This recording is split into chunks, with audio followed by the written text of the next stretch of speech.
ಸ್ವಾಗತ. ಜೈಲಲ್ಲಿರುವ ದರ್ಶನ್ ಮೇಲೆ ಮಹಿಳಾ ಅಧಿಕಾರಿಗಳ ನಿಗಾ.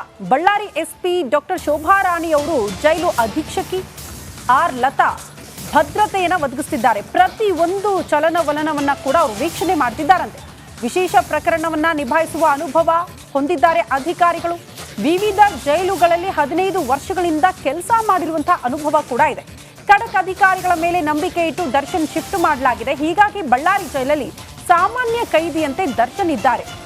ಸರ್ಜಿಕಲ್ ಚೇರ್ ಬೇಕಂದಿದ್ರು, ಅದಕ್ಕೂ ಕೂಡ ಒಂದಷ್ಟು ನಿಯಮಗಳ ಪಾಲನೆ ಆಗಬೇಕಾಗಿತ್ತು. ಅದೆಲ್ಲ ಆದ ಬಳಿಕ ನಿನ್ನೆ ಅವ್ರಿಗೆ ಸರ್ಜಿಕಲ್ ಚೇರ್ ವ್ಯವಸ್ಥೆ ಮಾಡಿಕೊಟ್ಟಿದ್ದಾರೆ. ಅದನ್ನು ಹೊರತುಪಡಿಸಿ ಸಾಮಾನ್ಯ ಕೈದಿಗಳು ಯಾವ ರೀತಿ ಇರ್ತಾರೋ ಜೈಲಲ್ಲಿ, ಅದೇ ರೀತಿ ನಟ ದರ್ಶನ್ ಅವರನ್ನ ಕೂಡ ನೋಡ್ಕೊಳ್ಳಾಗ್ತಾ ಇದೆ. ಯಾವುದೇ ರೀತಿಯ ರಾಜಾತಿಥ್ಯ ಇಲ್ಲ, ಸ್ಪೆಷಲ್ ಟ್ರೀಟ್ಮೆಂಟ್ ಇಲ್ಲ, ಎಲ್ಲವನ್ನ ಕೂಡ ನಿಗಾ ಇಟ್ಟು ನೋಡ್ತಿದ್ದಾರೆ ಅನ್ನೋದ್ರ ಡೀಟೇಲ್ ಸಿಗ್ತಾ ಇದೆ. ಈ ಬಗ್ಗೆ ಮತ್ತಷ್ಟು ಡೀಟೇಲ್ಸ್ ಅನ್ನು ಕೊಡ್ತಾ ಹೋಗ್ತಾರೆ ನಮ್ಮ ಪ್ರತಿನಿಧಿ ರೇಣುಕಾರಾಧ್ಯ ನೇರ ಸಂಪರ್ಕದಲ್ಲಿ ಜಾಯಿನ್ ಆಗ್ತಿದ್ದಾರೆ. ರೇಣುಕಾರಾಧ್ಯ, ಪರಪ್ಪನ ಅಗ್ರಹಾರದಲ್ಲಿ ರಾಜನ ರೀತಿ ಮೆರೆದಂತಹ ನಟ ದರ್ಶನ್ ಬಳ್ಳಾರಿ ಜೈಲಲ್ಲಿ ವನವಾಸ. ಪ್ರತಿ ದಿನವೂ ಕೂಡ ನರಕ ಯಾತನೆನ ಅಧಿಕಾರಿಗಳು ಎಷ್ಟು ಸ್ಟ್ರಿಕ್ಟ್ ಆಗಿ ಇವರು ಯಾರು ಅಂತ ಈಗ ಎಸ್ ಪಿ ಇದಾರಲ್ವಾ ಶೋಭಾ ರಾಣಿ, ಅವ್ರ ಎಸ್ ಪಿ ಲತಾ ಯಾರು?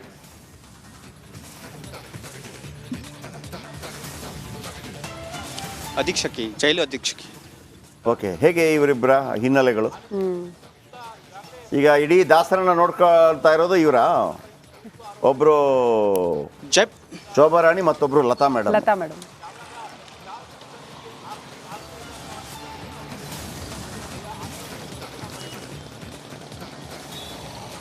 ಎಸ್, ಜಯಪ್ರಕಾಶ್ ಶೆಟ್ಟಿ, ಆರಂಭದಲ್ಲಿ ಬಳ್ಳಾರಿ ಜೈಲಿಗೆ ದರ್ಶನ್ ಅವರನ್ನ ಯಾಕೆ ಶಿಫ್ಟ್ ಮಾಡ್ತಾ ಇದ್ದಾರೆ ಅನ್ನೋದ್ರ ಬಗ್ಗೆ ಸಾಕಷ್ಟು ಚರ್ಚೆಗಳು ಶುರುವಾಗಿದ್ವು. ಅದರಲ್ಲಿ ಇದು ಒಂದು ಕೂಡ ಅಂತ ಹೇಳ್ಬೋದು. ಅಂದರೆ ಬಳ್ಳಾರಿಯಲ್ಲಿ ಇರ್ತಕ್ಕಂಥ ಇಬ್ಬರು ಖಡಕ್ ಅಧಿಕಾರಿಗಳ ಒಂದು ಅವರ ಮೇಲೆ ಇರ್ತಕ್ಕಂಥ ನಂಬಿಕೆಯ ಮೇಲೆ ಅವರಿಬ್ಬರನ್ನ ಬಳ್ಳಾರಿ ಜೈಲಿಗೆ ಕಳಿಸಿದ್ದಾರೆ ಅನ್ನೋದು ಇದು ಕೂಡ ಒಂದು ಅಂಶ ಅಂತ ಇಲ್ಲಿ ಹೇಳಲಾಗ್ತಾ ಇರ್ತಕ್ಕಂಥದ್ದು. ಅದರಲ್ಲೂ ಬಳ್ಳಾರಿ ಸೆಂಟ್ರಲ್ ಜೈಲಿನಲ್ಲಿ ಕಳೆದ 2 ತಿಂಗಳಿಂದ ಏನು ಬಳ್ಳಾರಿಯ ಜೈಲಿನ ಅಧೀಕ್ಷಕಿಯಾಗಿರ್ತಕ್ಕಂಥ ಲತಾ ಅವರು ಸಾಕಷ್ಟು ಕಟ್ಟುನಿಟ್ಟಿನ ಕ್ರಮಗಳನ್ನು ತೆಗೆದುಕೊಂಡಿದ್ದಾರೆ. ಕಳೆದ 2 ತಿಂಗಳಲ್ಲಿ 20ಕ್ಕೂ ಹೆಚ್ಚು FIRಗಳನ್ನು ಮಾಡಿದ್ದಾರೆ. ಅಂದರೆ ಜೈಲಿನಲ್ಲಿ ಆಗ್ತಿರ್ತಕ್ಕಂಥ ಅವ್ಯವಸ್ಥೆ ಬಗ್ಗೆ ಮತ್ತು ಕಳ್ಳಾಟದ ಬಗ್ಗೆ 20ಕ್ಕೂ ಹೆಚ್ಚು FIRಗಳನ್ನು ಮಾಡಿದ್ದಾರೆ. ಇನ್ನೊಂದು ಕಡೆಗೆ ಬಳ್ಳಾರಿ SP ಆಗಿರ್ತಕ್ಕಂಥ ಡಾಕ್ಟರ್ ಶೋಭಾ ರಾಣಿ ಅವರು ಕೂಡ ಖಡಕ್ ಅಧಿಕಾರಿ ಅಂತ ಹೇಳಲಾಗ್ತಿರ್ತಕ್ಕಂಥದ್ದು. ಕೇವಲ ಇಷ್ಟೇ ಅಲ್ಲ, ಈ ಇಬ್ಬರು ಅಧಿಕಾರಿಗಳಿಗೆ ವಿಶೇಷ ಪ್ರಕರಣಗಳನ್ನು ನಿಭಾಯಿಸುವಲ್ಲಿ ಸಾಕಷ್ಟು ಅನುಭವ ಇದೆ ಅಂತ ಈಗ ನಮಗೆ ಗೊತ್ತಾಗ್ತಾ ಇರ್ತಕ್ಕಂಥದ್ದು. ಶೋಭಾ ರಾಣಿ ಅವರು ಬೆಂಗಳೂರು ಸೇರಿದಂತೆ ಕರ್ನಾಟಕದ ವಿವಿಧ ಜಿಲ್ಲೆಗಳಲ್ಲಿ ಕೆಲಸ ಮಾಡಿದ ಅನುಭವವನ್ನು ಹೊಂದಿದ್ದಾರೆ. ಅದೇ ರೀತಿಯಾಗಿ ಏನು ಬಳ್ಳಾರಿ ಜೈಲಿ ಅಧೀಕ್ಷಕಿ ಇದ್ದಾರೆ ಲತಾ ಅವರು, ಅವ್ರಿಗೂ ಕೂಡ ಪರಪ್ಪನ ಅಗ್ರಹಾರ ಜೈಲು ಸೇರಿದಂತೆ ಹೈ ಪ್ರೊಫೈಲ್ ಕೇಸ್ಗಳಲ್ಲಿ ಇವರು ಕೆಲಸ ಮಾಡಿದ್ದಾರೆ ಅನ್ನುವ ಒಂದು ಅನುಭವ ಅವರಿಗೆ ಇರ್ತಕ್ಕಂಥದ್ದು. ಹೀಗಾಗಿ ಈ ಇಬ್ಬರು ಅಧಿಕಾರಿಗಳ ಒಂದು ಸುಭರ್ತಿಯಲ್ಲಿ ಇದ್ದರೆ ದರ್ಶನ್ ಅವರಿಗೆ ಹೆಚ್ಚಿನ ಸೌಲಭ್ಯಗಳು ಸಿಗೋದಿಲ್ಲ, ಜೈಲಿನ ನಿಯಮಗಳು ಪಾಲನೆ ಆಗುತ್ತೆ ಅನ್ನೋದು ಒಂದು ಇಲಾಖೆಯ ನಂಬಿಕೆ ಇರತಕ್ಕಂಥ ಹಿನ್ನೆಲೆಯಲ್ಲಿ ಅವರನ್ನು ಇಲ್ಲಿಗೆ ಶಿಫ್ಟ್ ಮಾಡಿದ್ದಾರೆ ಅಂತ ಹೇಳಿರ್ತಕ್ಕಂಥದ್ದು. ಅದಕ್ಕೆ ಪುಷ್ಟಿ ನೀಡುವಂತೆ ನೀವು ನೋಡ್ಬೋದು, ಒಂದು ಸಣ್ಣ ಸರ್ಜಿಕಲ್ ಚೇರನ್ನು ಕೂಡ 3 ದಿನದ ಬಳಿಕ ಕೊಟ್ಟಿರ್ತಕ್ಕಂಥದ್ದು. ಅಂದರೆ ಎಷ್ಟೇ ಹೋಗೋದ್ರೂ ಕೂಡ ಅದಕ್ಕೆ ಸಮರ್ಪಕವಾದ ದಾಖಲೆಗಳನ್ನು ಕೊಟ್ಟ ಬಳಿಕವಷ್ಟೇ ಅವರಿಗೆ ಚೇರನ್ನು ಕೊಟ್ಟಿದ್ರು. ಅಂದರೆ ಅಷ್ಟು ಕಟ್ಟುನಿಟ್ಟಾಗಿ ಇಲ್ಲಿ ರೂಲ್ಸ್ಗಳನ್ನು ಫಾಲೋ ಮಾಡಲಾಗ್ತಾ ಇರ್ತಕ್ಕಂಥದ್ದು.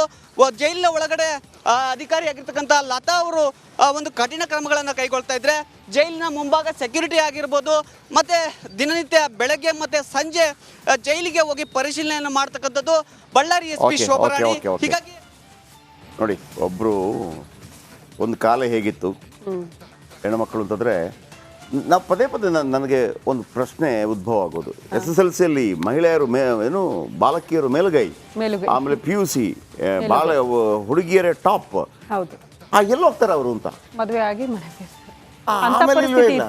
ಅಂತ ಪರಿಸ್ಥಿತಿನೇ ಇತ್ತು, ಮದುವೆ ಮಾಡಿ ಈಗಲೂ ಇದೆ. ಆಮೇಲೆ ಒಮ್ಮೆ ಏನಾಗುತ್ತೆ ಅಂದರೆ ಅವ್ರಿಗೂ ಮುಕ್ತ ಅವಕಾಶಗಳು ಸಿಗುತ್ತೆ. ಇವತ್ತು ನೋಡಿ, ಅಲ್ಲಿ ಶೋಭಾ ರಾಣಿ ಇದಾರಲ್ವಾ, ಅವ್ರನ್ನ ಯಾರು ಅಂತಿದ್ರು, ಏನು ಸರ್ ಮಾಲಾಶ್ರೀ ಥರ ಇದ್ದಾರೆ, ಮಾಲಾಶ್ರೀ ಕೆಲವು ಸಿನಿಮಾಗಳಲ್ಲಿ ಹಂಗೆ ಕಾಣ್ತಾ ಇದ್ರು. ಆಮೇಲೆ ಇವ್ರು ಇದಾರಲ್ಲ, ಯಾರು ಲತಾ ಅವರು ನೋಡಿ ಇವ್ರ ಥರ ಯಾರ ಥರ, ಈ ಕಿರಣ್ ಬೇಡಿ ಥರ, ಕಿರಣ್ ಬೇಡಿ ಅವರು ಕೂಡ ಅಷ್ಟೇ. ತಿಹಾರ್ ಜೈಲು ಎಂಥ ಬಕ್ವಾಸ್ ಜೈಲಾಗಿತ್ತು ಅಂತಂದರೆ, ಅದಕ್ಕೆ ಒಬ್ಬ ನೋಡಿ, ತಿಹಾರ್ ಜೈಲನ್ನು ಮೇಂಟೈನ್ ಮಾಡ್ಲಿಕ್ಕೆ ಆಗಲೇ ಇಲ್ಲ ಯಾರು ಕೂಡ. ತಿಹಾರ್ ಜೈಲು ಅಂತಂದರೆ ಇಂಡಿಯಾದಲ್ಲಿ ಅತಿ ಭಯಾನಕ ಖತರ್ನಾಕ್ ಜೈಲು, ಅದನ್ನೇ ಸರಿ ಮಾಡ್ತಾರೆ ಕಿರಣ್ ಬೇಡಿ ವಿಶೇಷತೆ ಏನಪ್ಪ ಅಂತಂದರೆ, first IPS officer, female IPS officer.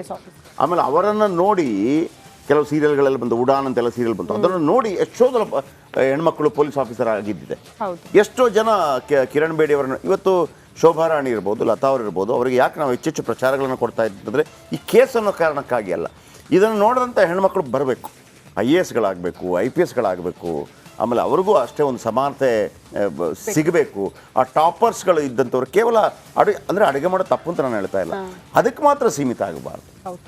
ಇವತ್ತು ಅಡುಗೆ ಗಿಡಿಗೆ ಅಗತ್ಯನೇ ಇಲ್ಲ ರೀ, ಸ್ವಿಗ್ಗಿ ಝೊಮ್ಯಾಟೊ ಅಂತಂದರೆ ಎಲ್ಲವೂ ಬಂದುಬಿಡುತ್ತೆ. ಸೊ ಹಾಗಾಗಿ ಅದ್ರ ಬಗ್ಗೆ ತಲೆ ಕೆಡಿಸ್ಕೊಳ್ಳೋಂಥ ಅಗತ್ಯ ಇಲ್ಲ. ಹೆಣ್ಮಕ್ಳ ಹತ್ರ ತಾಕತ್ತಿದ್ರೆ, ಪವರ್ ಇದ್ದರೆ ಆಗಬೇಕು ಅಂತ.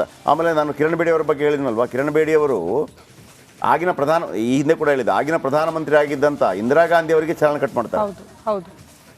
ಇಂದಿರಾ ಗಾಂಧಿ ಅವರ ಅಂದರೆ ಎಲ್ಲ ನಿಂತಿರುತ್ತಂತೆ ವಾಹನ, ನೋ ಪಾರ್ಕಿಂಗ್ ಪ್ಲೇಸಲ್ಲಿ ಬರೆದು ಬಿಡ್ತಾರೆ ಫೈನ್. ಆಮೇಲೆ ಇಂದಿರಾ ಗಾಂಧಿ ಅವರು ಕೂಡ ಅದನ್ನ ರಾಜಕೀಯ ದೇಶ ಈಗ ಕೆಲವರು ಇರುತ್ತಲ್ಲ, ನನ್ನ ಕಾರ್ಯಕ್ರಮದಲ್ಲಿ ಕರೆಂಟ್ ಹೋಯ್ತು ಅಂತಂದ್ರೆ ಅವ್ರನ್ನ ಕಟ್ ಮಾಡಿಬಿಟ್ಟು ಸಾಕೋದು, ಅವರನ್ನ ಅಮಾನತ್ ಮಾಡೋದು. ಇಂದಿರಾ ಗಾಂಧಿ ಕೂಡ ಹಂಗೇನು ಮಾಡಲಿಲ್ಲ. ಇಂದಿರಾ ಗಾಂಧಿ ಮರುದಿವಸ ತಿಂಡಿ ಕರೆದ್ರಂತೆ ಅವರನ್ನ, ಬೆಳಿಗ್ಗೆ ತಿಂಡಿ ಕರೆದ್ಬಿಟ್ಟು ಒಟ್ಟಿಗೆ ಶಬಾಷ್ ಅನ್ನೋ ರೀತಿಯಲ್ಲಿ. ಅಂದರೆ ಇಂದಿರಾ ಗಾಂಧಿ ಆಲ್ಸೋ ಫಿಮೇಲ್, ಹೌದು ಆಯಿತಾ, ಅತಿ ಹೆಚ್ಚು ಇದು ಏನು ಇಂಡಿಯಾವನ್ನು ಆಳಿದಂಥ ಪ್ರಥಮ ಮಹಿಳಾ ಪ್ರಧಾನಿ ಕೂಡ. ಸೊ ಹಾಗಾಗಿ ಒಬ್ಬರು ಲತಾ ಮೇಡಮ್ ಆ್ಯಂಡ್ ಶೋಭಾರಾಣಿ ಅವರು ಮಾತ್ರ ಅಂತಲ್ಲ, ಎಲ್ಲ ಈ ಸಮಾಜದ ಸ್ವಾಸ್ಥ್ಯವನ್ನು ಚೆನ್ನಾಗಿಟ್ಟಿರುವಂಥ ಪ್ರತಿಯೊಬ್ಬರು ಕೂಡ ಸೆಲ್ಯೂಟ್. ನೆಕ್ಸ್ಟ್ ಓಕೆ, ಪರಪ್ಪನ ಅಗ್ರಹಾರದಲ್ಲಿ ದರ್ಶನ್ ಬಿಂದಾಸ್ ಆಗಿದ್ದ ಬಗ್ಗೆ ಹಾಗೂ ವಿಡಿಯೋ ಕಾಲ್ನಲ್ಲಿ ಮಾತನಾಡಿದ್ದ ವಿಚಾರ ವೈರಲ್ ಆಗ್ತಾ ಇದ್ದಂತೆ ಎತ್ತಂಗಡಿ ಕೂಡ ಮಾಡಲಾಯಿತು. ಅದರ ತನಿಖೆ ನಡೆಸಿರುವ ಖಾಕಿಗೆ ಈಗ ಸ್ಫೋಟಕ ಮಾಹಿತಿ ಗೊತ್ತಾಗಿದೆ ಅಂತೆ. ಬರೀ ಧರ್ಮ ಸತ್ಯ ಜೊತೆ ಮಾತಾಡಿದ್ದಲ್ಲ, ಬೇರೆಯವ್ರಿಗೂ ಕೂಡ ಕಾಲ್ ಹೋಗಿತ್ತು ಅನ್ನುವಂತಹ ವಿಚಾರ.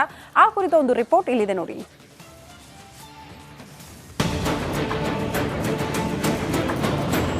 ಪರಪ್ಪನ ಅಗ್ರಹಾರದಲ್ಲಿ ಪ್ರಭಾವಿಗಳ ದೆಸೆಯಿಂದ ದರ್ಶನ್ ಆರಾಮಾಗೇ ಇದ್ದ. ಯಾವ ಟೆನ್ಷನ್ ಇಲ್ಲದೆ ವಾರಕ್ಕೆ 3 ಬಾರಿ ಮನೆಯವರನ್ನ ನೋಡಿ ಮಾತಾಡಿಸ್ಕೊಂಡು ವ್ಯಾಯಾಮ, ವಾಕಿಂಗ್ ಮಾಡ್ಕೊಂಡಿದ್ದ. ಎಲ್ಲ ಸರಾಗವಾಗಿ ನಡೀತಾ ಇದೆ ಅಂತ ಬಿಂದಾಸ್ ಆಗಿದ್ದ ದರ್ಶನ್ಗೆ ಆ ಫೋಟೋ ಹಾಗೂ ವಿಡಿಯೋ ಕಾಲ್ ಕಂಟಕವಾಗಿ ಬಳ್ಳಾರಿ ಜೈಲ್ಗೆ ಶಿಫ್ಟ್ ಆಗುವಂತೆ ಮಾಡ್ತು. ಇದ್ರ ತನಿಖೆ ನಡೆಸಿದ ಖಾಕಿ ಸ್ಫೋಟಕ ಮಾಹಿತಿ ಕಲೆ ಹಾಕಿದೆ. ಆತ್ಮೀಯರಿಗೆ ವಿಡಿಯೋ ಕಾಲ್ ಮಾಡ್ತಾ ಇದ್ದ ದಾಸ, 80ಕ್ಕೂ ಹೆಚ್ಚು ಬಾರಿ ವಿಡಿಯೋ ಕಾಲ್. ಹೌದು, ಕಾಫಿ ಹಾಗೂ ಸಿಗರೆಟ್ ಹಿಡಿದಿದ್ದ ಫೋಟೋ ಒಂದ್ ಕಡೆಯಾದ್ರೆ, ವಿಡಿಯೋ ಕಾಲ್ನಲ್ಲಿ ರೌಡಿ ಮಗನ ಜೊತೆ ಮಾತಾಡಿದ ವಿಚಾರವೂ ವೈರಲ್ ಆಗಿತ್ತು. ಅಂದ್ಹಾಗೆ ಜೈಲೊಳಗೆ ಮೊಬೈಲ್ ಹೋಯ್ತು, ಯಾರು ಕೊಟ್ರು, ಒಳಗೆ ತೆಗೆದುಕೊಂಡು ಹೋಗೋದಕ್ಕೆ ಅವಕಾಶ ಕೊಟ್ಟಿದ್ಯಾರು ಅಂತ ತನಿಖೆ ನಡೆಸೋದಕ್ಕೆ ಸೂಚನೆ ಕೊಡಲಾಗಿತ್ತು. ತನಿಖೆ ನಡೆಸಿದ ಜೈಲು ಅಧಿಕಾರಿಗಳಿಗೆ ಸ್ಫೋಟಕ ಮಾಹಿತಿ ಲಭ್ಯವಾಗಿದೆ.